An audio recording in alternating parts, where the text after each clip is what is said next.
Welcome to another episode of The Way. I'm Ryan McKeen. And I'm Brittany Green. Welcome to The Way with your best era hosts, Ryan McKeen and Brittany Green. The podcast where we dive deep into the world of legal business and marketing.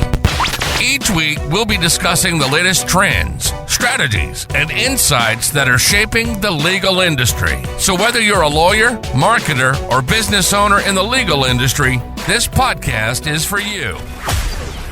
We are so happy to be here today. Brittany, we had a really awesome day yesterday. We did. It was very exciting. Do you want to tell them what we did? Yeah, it's kind of a big deal. I teach at University of Connecticut School of Law. I teach legal entrepreneurship. And one of the classes that I was going to teach this semester was on legal technology. So as I was thinking through it, I was like, what would be really awesome for them? And I put a little bit of an ask, or I thought it was a big ask on Filevine CEO Ryan Anderson. I said, would you zoom in for a half hour and talk to the students about legal technology? And I was even hesitant to impose that on him. And Ryan said, why don't I fly out and teach the whole class? Yeah, it was cool. I loved too when he was like talking to the class saying, oh, you know, I have to fly out and talk to investors every day and in front of groups every day and conferences. And I'm just sitting there thinking like, oh, you know, you're a busy man. The fact that you said yes to a 2-hour lecture at UConn Law. It was a 2-hour lecture to my class, right.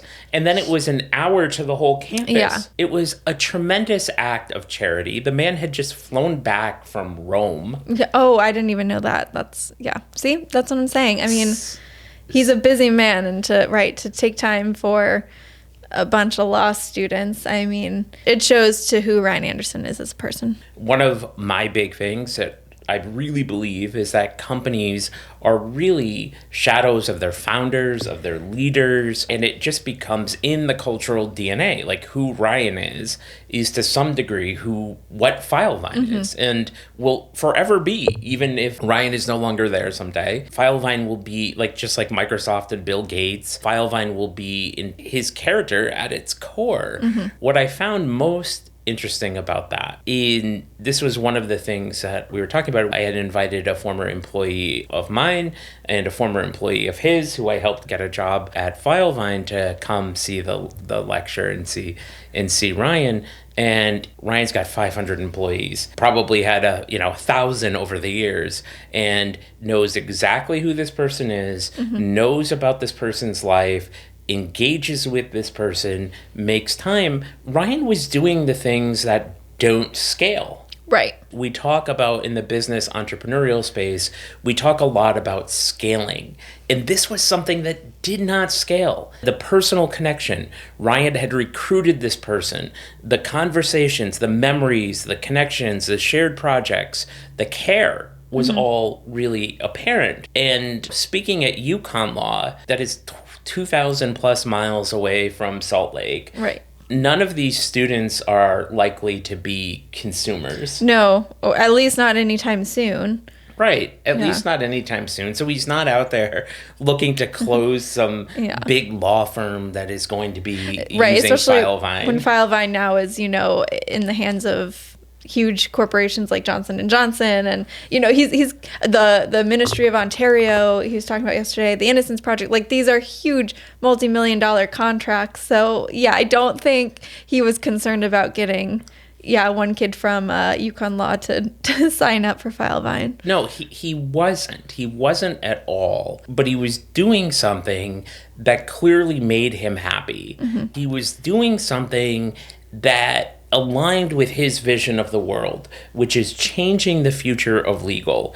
And yes, it's one law school, it's far away. He probably talked to maybe 75 to 100 people yesterday. Not the biggest audience, certainly. I mean, he was in front of 1,400 people at Lex Summit. Right. So it wasn't the biggest audience, but it aligned with his vision of a better future for the practice of law and creating opportunities for, essentially, he didn't get there yesterday in the lecture, but it was essentially, I want to create opportunities because I know the people who are going to come up behind me are going to do it even better, and I'm going to be I'm going to try to compete with you, no question. Right. But I'm going to be a fan of that spirit, of that level of innovation in the practice of law, about making it better. So he was choosing to do something that he didn't have to do, that energized him, that was not going to directly lead to business. And I think we talked about pre-show. Our pre-show was literally like a minute conversation where Brittany says we should have some focus here. And I say, yes, we should. We hear this a lot from law firm owners. So the purpose of today's show is to relate some of the points from Ryan's talk, which was incredible. We're not going to do justice to what we see. And so, Brittany, one of the things that I see is people come to us and they're like, what's the ROI on this AdWords spend? Or, how do you track this? And how do you do this? And I think for me, and having built a firm, and for us having built Best Era, so often it is when you're doing things, you're doing things that you love to do, that excite you, that align with your vision and values, and you're not directly trying to sell anybody anything, that leads to growth and scale. And yes, it does not show up on, cost. It's not as clear as like a Google LSA where you say, look, $300 spend case. It's not as clear as, look, we're running social media ads or anything else. But like that is where a lot of magic happens. Yeah. I mean, I know I agree with many of the digital marketing people in this space that are friends and that we talk to and we listen to. And, their biggest pet peeve is people talking about ROI, using the words ROI, because it is any agency that tells you that they can give you exact ROI on things is probably skeptical as it is, because it is so hard to track attribution, specifically when you should be doing the things that you can't track direct customers to. Your community events, your client remarketing, your attorney referral relationships that you develop. Yeah, those are the things that actually move the needle the most, but are then going to be the hardest to track. But that shouldn't deter you from doing it. If anything, these are the things that bring you the most joy, because they usually do, right? What are you going to do in your community that is going to resonate with you and therefore authentically resonate with the community, right? That's going to be the thing that you won't realize it as it's happening, and you may not realize it for who knows how long, but that's the thing that's going to leave the mark for you. And you used the word authenticity, and Ryan brought this up when he was addressing the campus at large, and he said, look, if you're doing marketing, if you authentically care about your clients, if you're authentically curious about your clients' problems, that shines through. Like that does the lifting. Not fake curiosity, but real, like, what are you going through? How do I learn about this? What do I need to know? That real care, it is the magic, right? Because look, he's most successful entrepreneur that I know, and he has taken an idea, put it into a company that is a unicorn, maybe even a multi-billion-dollar valuation at this point. And he has done that by, Gary Vaynerchuk frames this always sort of as like, what is the ROI on your mom? And I think with Ryan, what you saw yesterday was doing things that don't scale, the care for the former employee, the acknowledgement of the friendship and relationship that I have with him, the compassion for the students, the willingness to help the students. That is why he is so successful. And if you are out there and you are listening and you don't have the business that you want, you don't have the clients that you want, you don't have the cases that you want, yes, we are pro SEO, we are pro digital marketing, we are pro all of it. But probably the thing that really changes is asking, if you have one employee, really getting to know that employee and asking about their dog, their daughter, their day, their vacations, their hopes. What are they doing for the holidays? All of these kinds of things that don't show up, right? It's not, Taco Truck Tuesday at your firm, but taking the time and caring in those conversations. And the same with your clients, getting to know them, talking about their problem. Even if you have a few clients, like that shines through, and your community. whatever your community is, whether it's your church, whether it's a local sports league, whether it's your gym, it could be literally anything, going out and engaging and adding value without the expectation of anything in return is actually what returns you the most. So if you're thinking, like, how do I scale a multi-billion-dollar company? Ryan Anderson has done these things hundreds of thousands of times in the past 10 years, over and over and over, to achieve that. And it's like, he talked about the wind in the sails. That is the wind in the sails of Filevine. Yeah. And, I think another great thing that he talked about, which I think can translate to any law firm owner, is, he's talking about a tech software product, right, that he created. And of course, he's talking to the students of, if you have some sort of software that you can think of and create, do it. And this is how you can do that. But I think the underlying thought of that also can translate to any business, right? When he talked about why he created Filevine, it was, I saw a hole where there was a problem that I knew I could make it better in some way. And so, with your law firm, think about what it is that you are making better for your clients. What is that service you are providing to your clients that you are making better for them? And that should really be a framework of your value. What are you giving as a value to your clients? You are helping them fix X, Y, and Z. I've heard variations on, Ryan called it product market fit, okay, of these kinds of concepts, but it's really not surprising and interesting that you picked up on that, because that's where I was going to go next with this, is the notion that when you hear somebody say, like, this isn't right, this isn't the way the universe should be ordered. Yeah. Like, there's an easier way to do something. Or a better way. Yeah. Or there's an opportunity in the struggle to create. That is where every business idea, from the largest law firms to companies that make washing machines to restaurants, serve. Look, we have a community of Ecuadorians in this area. We're going to open a restaurant because there isn't one, right? Like, that is the genesis of the American capitalist engine over and over and over. And it was really interesting that he said that, because with Filevine, I was using another software and I was like, this doesn't do what I needed to do. And I was just kind of frustrated with it. I was trying to hack it to make it do things better that I wanted it to do. And at the same time, 3,000 miles away in Las Vegas, Ryan is saying, forget this, I'm just going to build something new, right? And that is the start of Filevine. And I was really thinking about it with us in Best Era. Like, that is what we do. We look out in the legal space and we say, okay, coaching, consulting, like, we can do that better. Not just books. We can do some things better at low cost to help people, whether it's our community or our card decks that we wish we had. We see a huge gap in paralegal training and the treatment of paralegals and legal professionals.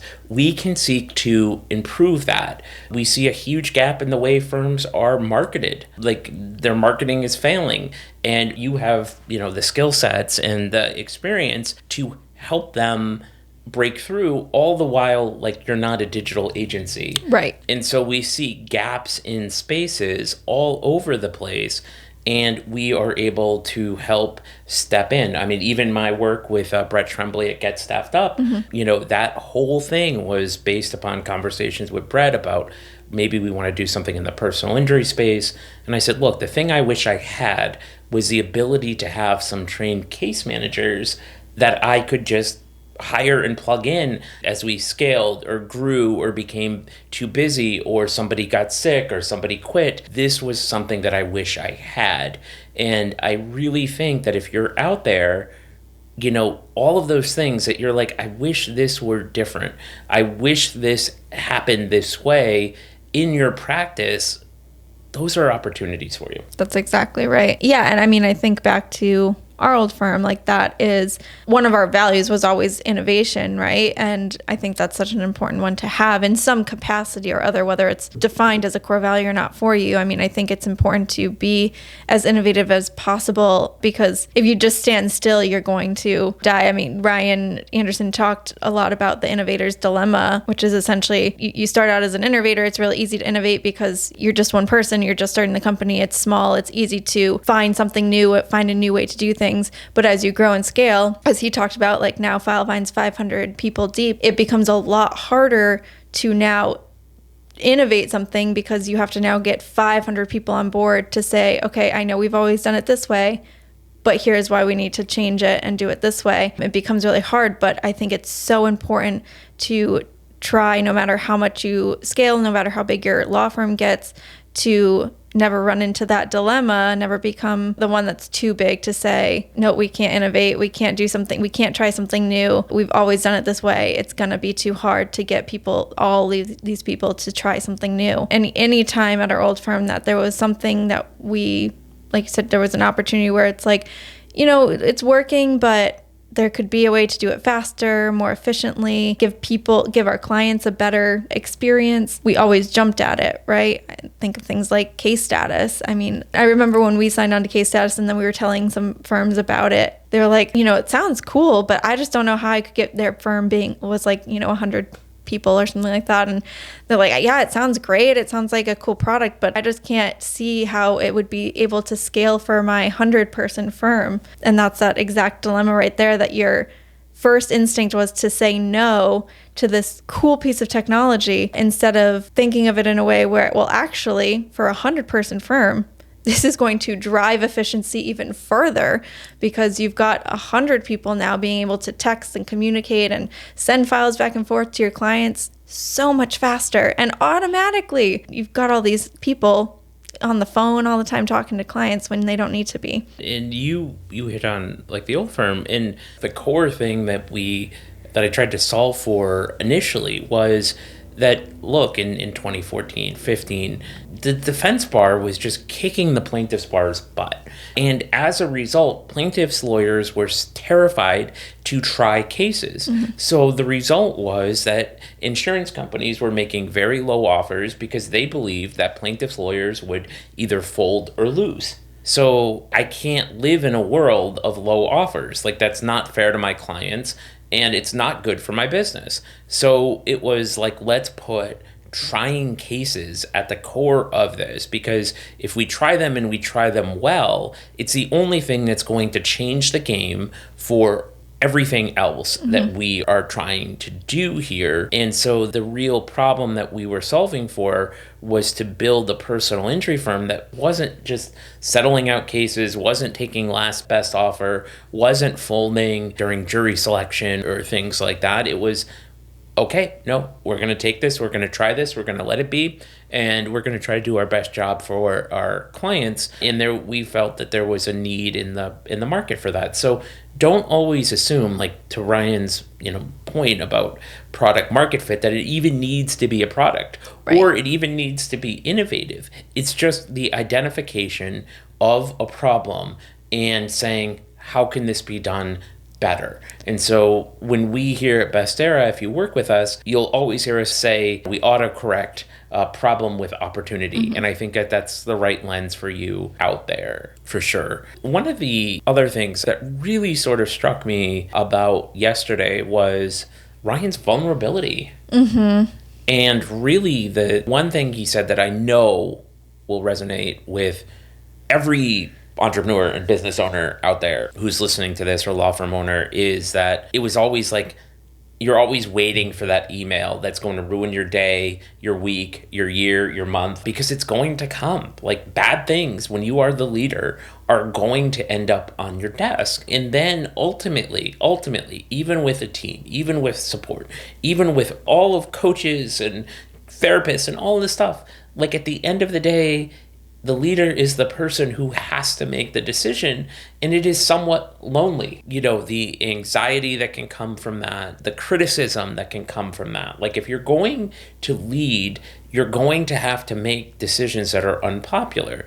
And Ryan had said, I could do a better job maybe explaining the reasons for my decisions. And I think to some degree, like, that is true. Like, having been in that position, anybody can do a better job explaining. But I also think, like, there's a little bit of a problem in that people sometimes just hear what it is that they want to hear. So it's not just, if you're a leader, like, yes, you should be like chief repeating officer. You should be constantly seeing, like, part of teaching is repetition. Hear it, hear it, hear it, hear it. Hopefully it sinks in.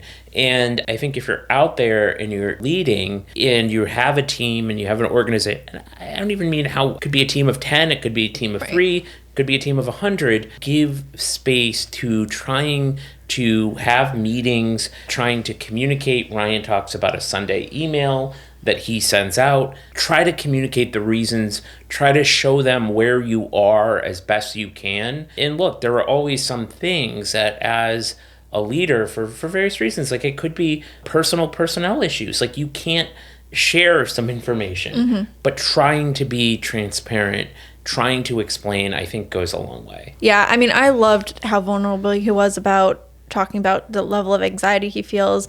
I mean, I think you're a rare person in today's society if you don't feel a level of anxiety in your daily life. And yes, and so it's just tenfold if you are a leader of a company where other people's lives essentially depend on you day to day, making sure that the company succeeds. So I loved that he was vulnerable about that. I think it should not be stigmatized, and it should be talked about more in all aspects and areas of life. I loved that he talked about how if you don't already, you should have a coach, a mental health therapist, both as separate things, like a business coach and a mental health coach, and that he would not be who he is without having those sorts of supports in his life. Again, as leaders, it's so important to maintain that health for yourself, for your family, for your business, for your employees. So I appreciate that he brought that up to the table for these future lawyers and hopefully business owners and entrepreneurs to understand that first and foremost, take care of your health so that you can lead to the best of your ability. Yeah, and that is so powerful, especially coming from somebody so successful, because I have a lot of conversations with lawyers who, and I've had them for years, they call me when things are going wrong and they're scared.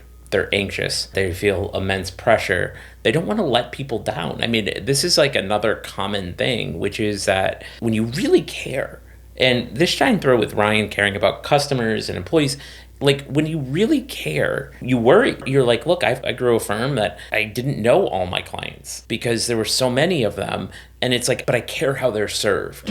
And there's some anxiety that it comes from not being the one handling all of that. But what it gets down to, and what a lot of lawyers say, is that so much of my life is just a response to anxiety. And whether it is through pleadings or the practice of law or running a law firm, they're making decisions really based in fight or flight mode. High cortisol levels. They really struggle with a lot of things, and the things that they're doing, whether it's how they're prepping their cases or whether it's the reason that they're in the office 12 hours a day or whatever, is really an anxiety reaction to what is going on.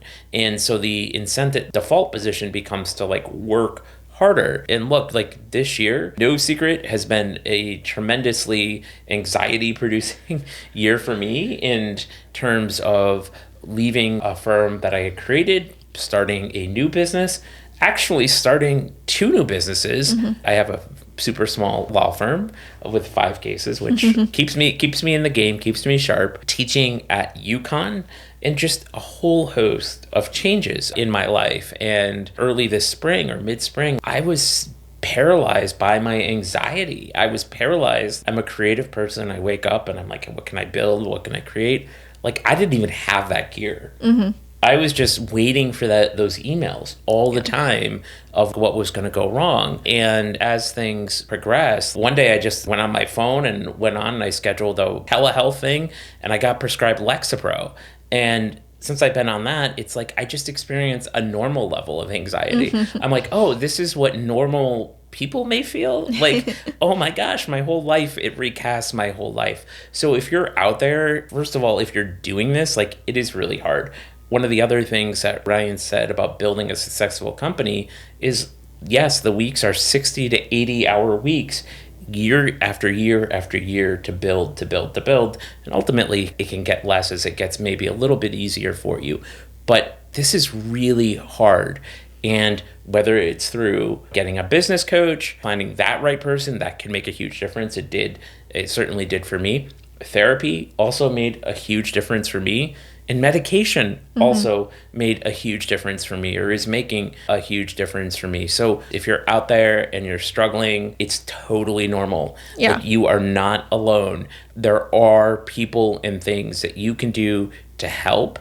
And don't minimize the medical nature of this, because your brain is an organ just like everything else. Well, it needs medicine. Sometimes like you would see these lawyer wellness things, and it's like, well, meditate. Yeah. Or go for a walk in the woods. Go do yoga. All fantastic things. But if you're worried about how you're going to make payroll, right, you do a meditation, and maybe you get into it, and maybe you're able to relax for 20 minutes. Right. But then you come back and you're still like, how do I make payroll? Right. And you've missed 20 minutes of emails and calls. So it's like now you just feel, Absolutely. Like, if you're doing this, if you're wanting to do this, this is hard. Get support. You are not alone. Just know that no matter how big this gets, no matter how big you are, no matter how successful you are, and I certainly I don't think Ryan Anderson worries about feeding his family anymore. Right. It's just new level, new devil in terms of stresses. Yeah. On a lighter note, before we end this, I did love too, though, that the students in your class, and then just the students in general, and the questions they asked were just so insightful. I think they got so much out of it. And it makes me happy to see future lawyers that are going to be out there and pursuing justice. And that gave me some hope. This class has been really, like, look, $100 million jury verdict. Like, that's probably the cherry on top of my career. I've done some other really cool things, but teaching this class is one of the coolest things that I have ever done professionally, because they came into this semester and it was very traditional, like, legal mind. I don't know when they signed up what they thought they were going to get, but it was very traditional, like, okay, I get out of here, I become an associate, I work up, I become partner, maybe I clerk somewhere along the line, maybe I go in-house. So a very narrow definition of success. And one of the things, and some of them are going to go down that road, and that is fantastic, because I'm going to tell you this one. I'm going to do a weave, a little bit of a sidetrack, but I'm going to bring it back here. Maybe that's too soon for some of our audience. I was going to say way too soon for me. But so I have a student, and the student works in a business, a little bit of an older student, old for a student, not old in general. But the student was telling me that one of the books that I had them read was Built to Sell. And the student had implemented Built to Sell in their business department. And for the first time in their history of their department, this quarter, they were profitable. Nice. And it was because of applying these principles. So these students, to me, are going to be better employees. Even if they don't found anything, they're going to be better employees, because they're going to have a greater understanding into everything it is that they're doing and how it impacts organizations. Whether, and this was a nonprofit organization, so it's maybe not a nonprofit. I don't know what it is. But my point is, they weren't losing money. So in taking this and opening up their minds and getting them to think about not just owning their own firm, though we've covered a lot of that, but I've had Aaron Levine from Hello Divorce Zoom in and talk to them about alternative deliveries of legal. And yesterday, Ryan's talking about founding tech companies and how to get funding. And he's offering them, if they create a product that people are actually using, not paying for, but using, he will introduce them to investors.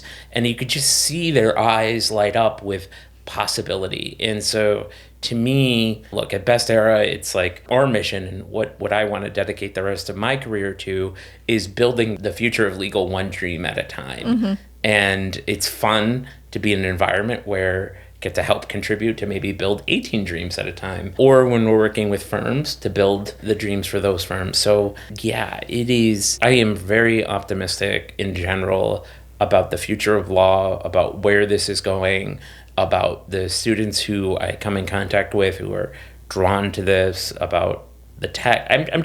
I'm very excited about the future. I think it is a lot better than the past. Yeah, I agree. And we need that kind of hope right now. So we do need hope. We definitely do. And, Ryan, if you're listening to this, if you made it this far, thank you so much. Your friendship means so much. Your example means so much. And your generosity meant so much to me, the campus, the students that you came in contact with. I'm very excited to see what comes of it because I know something will. So what are you reading, writing, into, listening? There is a Netflix documentary on the 2004 Red Sox. Oh, that's right up your alley. Which is, on one hand, I've told Allison that if I'm ever in some vegetative state in a nursing home or something, what I want is there's 8 DVDs. It's the ALCS from 2004 and the World Series from 2004. Just play those on loop for me because okay. That is, as a sports fan, the happiest I can possibly be. So this series is good, except for the fact that it features Dan Shaughnessy, who I despise and have despised as a sports writer for years.